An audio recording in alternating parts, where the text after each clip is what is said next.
greeting and introduction. Welcome to our latest deep dive into Suzuki's heavyweight 90s sport bike, the GSX-R 1100W, internal code GU75C. We'll cover its strengths and weaknesses, smart upgrades, and exactly who this machine is for. Presented by Motorize.de, your go-to for new and used parts, from OEM fairing panels to the right gasket kit. Today's focus is the water-cooled 1074cc, a twin headlight face, and that distinctive aluminum twin spar frame. We'll talk development, engineering, design, riding impressions, and market prices, including what to watch for on a test ride. One highlight up front, the generous 21-liter tank makes the GU75C a rarity among sport bikes. Long-range, long-distance friendly, with a genuine big sweeper, long-haul character.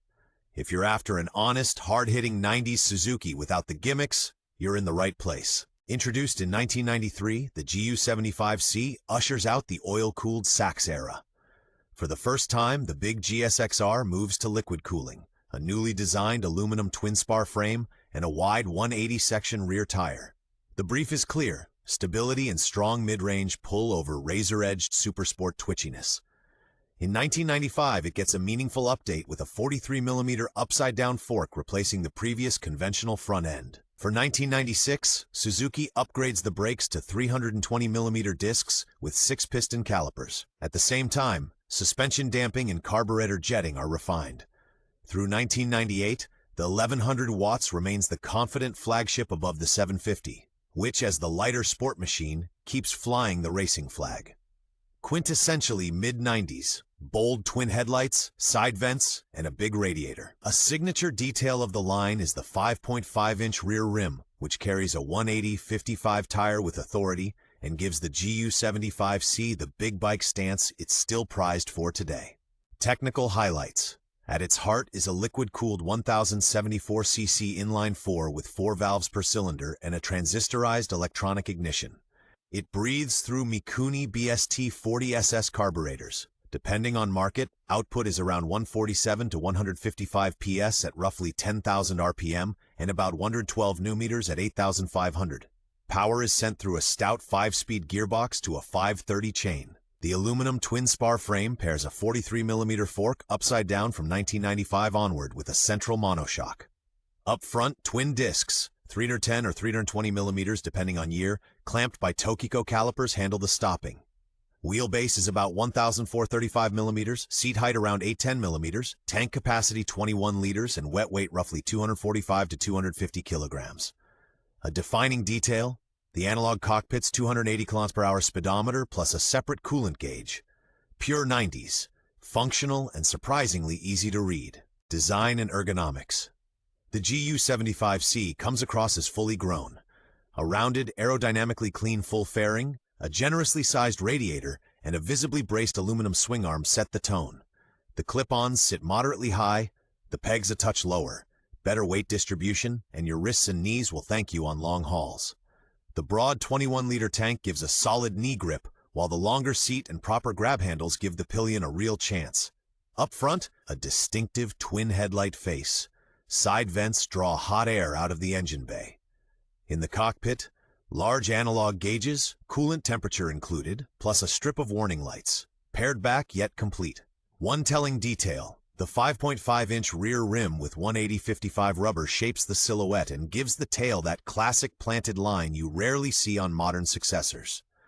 The result? A functional design that doesn't trade comfort for speed, handling, and everyday usability. Out on country roads, the big GSX-R shows its true colors: strong mid-range punch, tall gearing, and rock-solid straight-line stability. From just under 4,000 RPM, the 4-cylinder pulls cleanly without ever feeling rushed. In fast sweepers, the GU75C tracks like it's on rails. In tight hairpins, it wants decisive steering inputs. The fairing offers solid wind protection, and the 21-liter tank delivers about 300 kilometers per fill, more if you take it easy. In town, the large turning circle and hefty clutch can tire your hands, but the fan cuts in reliably when traffic snarls. A nice refinement: from 1995 onward, the upside-down fork is more compliant at the top of its stroke and gives noticeably better feedback under braking. Use the 1100W as a daily and you'll appreciate the robust charging output for heated grips and the surprisingly comfortable passenger seat. Strengths and highlights. The GU75C shines where speed and distance matter. Its 1074cc4 delivers a generous slab of mid-range torque, and the 5-speed box rides that wave without constant shifting. A stiff aluminum twin-spar frame and 43mm fork hold a line with authority, even through fast, bumpy sections. Wind protection, range, and rider ergonomics make it a rare blend of sport and tour. The brakes, especially from 1996 onward with 320mm discs, are strong, consistent, and easy to modulate. A standout, the stock 421 exhaust, which not only saves weight but adds real mid-range shove. Add the clear, analog clocks, readable in sun or rain. In short, the 1100W isn't a scalpel for the twisties. It's a calm, very fast Gran Turismo sport bike with dependable, no-nonsense mechanics, weaknesses, and common issues. It's a hefty bike, and it shows. In rapid side-to-side transitions, the GU75C responds best to firm, decisive inputs. Early models with the conventional 43mm fork can feel underdamped when ridden hard. Stiffer springs and fresh oil sharpen things up. The Mikuni BST40SS carbs are fussy about airbox integrity. Any air leak gives you a flat spot in the mid-range. The classic trouble spot is second gear. Worn shift dogs and engagement lugs make it jump out under load. Undercutting the dogs and shimming it correctly is the lasting cure. Electrically, the regulator rectifier runs hot and can cook its connectors. From 96 on, Tokiko 6-piston calipers tend to seize pistons. Regular cleaning or a swap to 4 pots helps. A model-specific one, the water pump. If coolant weeps from the drain hole, the mechanical shaft seal is due. Also check the fork seals, play in the steering head bearings, and cracked intake boots. Accessories and customization. The 1100-watt responds brilliantly to period-correct tuning. A 421 system from Yoshimura or Micron paired with a Dynojet Stage 1 kit and a K&N drop-in filter adds real mid-range punch. Just be sure to precisely sync the Mikuni BST40SS carbs on the dyno afterward. In the chassis, a quality Öhlins or Wilbur shock and progressive fork springs with fresh 10-watt oil are well worth it. Up front, braided steel lines, sintered pads, and a radial master cylinder deliver a crisp, well-defined bite point. For everyday use, a superbike handlebar kit, the GU75C Top Triple will accept the required adapters, and an MRA double bubble screen. Shorten the gearing slightly via the front sprocket for snappier roll-ons. Stiffer clutch springs will handle the extra torque. One practical tip. The stock 5.5-inch rear rim still pairs perfectly with modern 180/55 rubber. Just make sure the fitment is approved. Market value and buying criteria. The market rewards originality.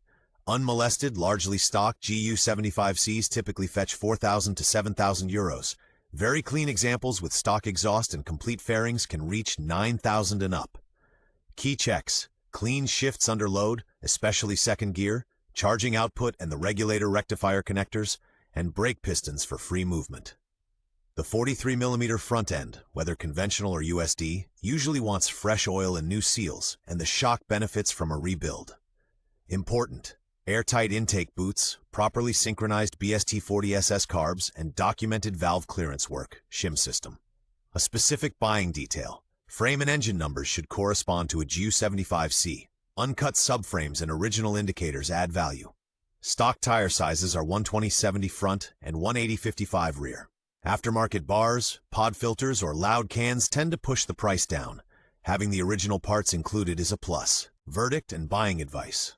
The GU75C in some nostalgic dust collector. It's a serious bit of kit. 1074cc, a real-world 150 to 155 horsepower, a 5-speed box, plus the kind of stability and fuel range you rarely get from pure sport bikes.